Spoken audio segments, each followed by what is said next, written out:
চলছে বঙ্গীয় শিক্ষক ও শিক্ষাকর্মী সংঘের তরফ থেকে ডিআই অফিসের ডেপুটেশন।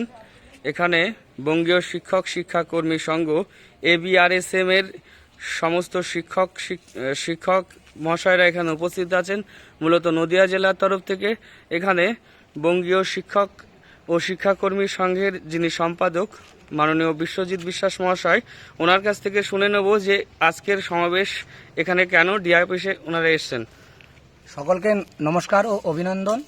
আমরা বঙ্গীয় শিক্ষক ও শিক্ষাকর্মী সংঘের পক্ষ থেকে নদিয়া জেলায় ডিআই অফিসে আমরা অবস্থান বিক্ষোভ করছি ও একটা ডেপুটেশন দিয়েছি শিক্ষক ও শিক্ষাকর্মীদের বিভিন্ন দাবি দাওয়া নিয়ে। প্রধানত পুজোর ছুটির পর যাতে করে স্কুলে ক্লাস 9 থেকে 12 পর্যন্ত পাঠ্যক্রম শুরু করা যায় ও ছাত্রছাত্রীদের আগামী যাদের পরীক্ষা আছে তারা সেই পরীক্ষাগুলো পাঠ্যক্রম যাতে কম করা হয় তার ব্যবস্থাকরণ।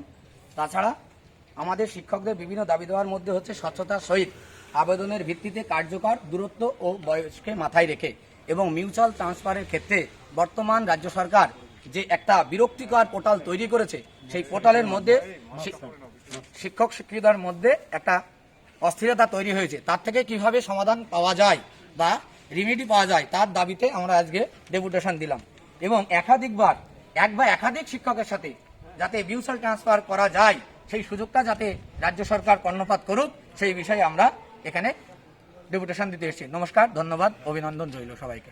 ধন্যবাদ। ভারত মাতাকে, ভারত মাতাকে, বঙ্গীয়